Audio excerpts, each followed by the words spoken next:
thing I always remember about Sharmin and makes me feel so good is she is always smiling.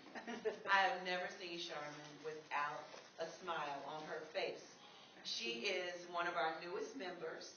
She's presenting her first speech today, also her icebreaker. And her title is simply, Please Don't Squeeze. Sharmin, please don't squeeze.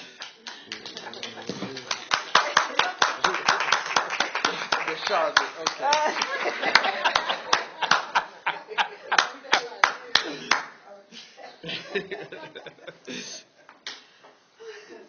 Thank you so very much, Madam Toastmaster, fellow Toastmaster members.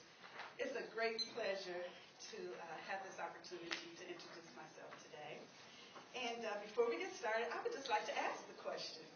How many of you are familiar with the commercial, Please Don't Squeeze the Shark? By a show of hands. Well, fantastic. Because typically when I first meet someone, in order to break the ice, I usually share with them that, yes, my name is pronounced just as the commercial. Please don't squeeze the Sharmin. However, it is spelled with an S.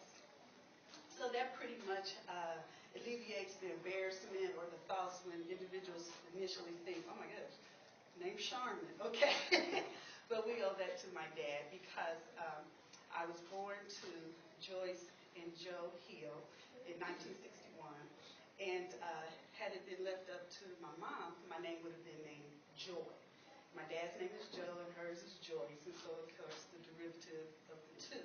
However, when I was born, I was told that my dad wanted to be just have a little more originality. So when I was born, I was told that he said, nah, we're going to name her Sharmin, but we're going to spell it with an S. So growing up with that name, you have to grow up with a little sense of humor and what have you. You can't take life too serious, because I think I've heard just about anything that you could possibly hear of when you hear the name Sharmin. But it's a great pleasure. I'm a native Daytonian, and I graduated high school from local high school here in Dayton. Received a master's degree from Central State University, and currently pursuing my graduate program from Central Michigan with their off-campus program at Wright-Patterson Air Force Base. My husband Larry and I, we share 4 young adult children ranging in ages from 21 to 26, and we share 2 wonderful grandsons, ages 1 and 4. Growing up, I just had so much fun. Unfortunately, my parents divorced when I was young, but that's okay because I still had a wonderful, wonderful childhood and upbringing. Growing up, my interests were athletics. I participated in track, skated. We loved to skate. We went skating. I mean, we would travel through the different areas, the Dayton, the Xenia, to skate in groups. Some of our church members and what have you, we would get in our cars and carpool to go to church. My mom was very instrumental in that because she's an avid skater even to this day. So skating, I grew up loving skating, dancing, participated in ballet dance, participated in jazz dance, but I just love the movement, I love music, and so that has always been a joy of mine as well. In addition to just spending time with family and friends, and as I've grown older and as an adult and being a parent, made efforts to introduce my children to some of those same interests and what have you. And it's so funny because when they were younger, they would grow up, they would say, Mom, can we go skating? Can we go skating? Can we go skating? I was like, okay, yes, we're going to go skating.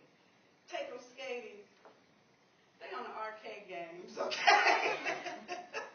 I'm like, well, what happened to skating? Same difference. Can we go swimming? Can we go swimming? Can we go swimming? Take them swimming. You got to make them get in the water, okay? So needless to say, they don't have that same passion that I do or that my mom does as it relates to skating. So now I'm currently trying to introduce our 4-year-old grandson into skating, what have you. He enjoys it, though. But that's a lot of fun. Family is very, very important. As I had shared once before during the table topic about traveling, we would travel down south. We would travel down south quite a bit. And just being able to engage with family has always been a strong point, very important.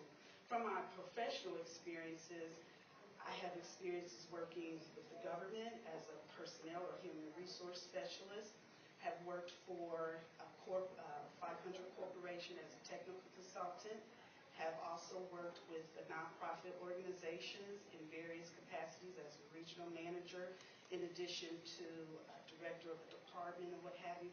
And I am currently doing something I truly enjoy as well, and that is working as an independent consultant with Mary Kay Cosmetics. I enjoy that so much because you have an opportunity to help other individuals achieve their goals, identify what their dreams are, and helping them to obtain those.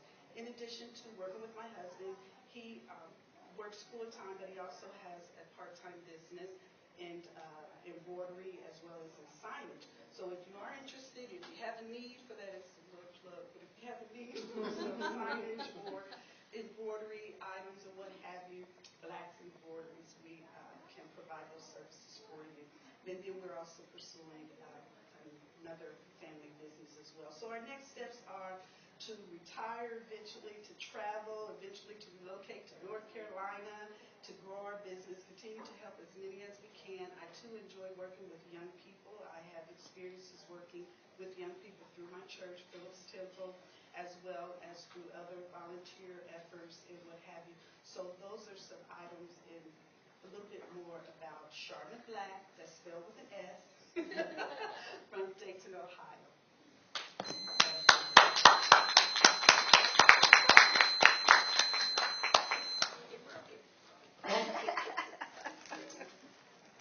Once again, I think that I have been misled to believe that these are the first speeches I know. from Mr. Thompson and Ms. Black. I'm looking at the evaluation, and it has to be exemplary.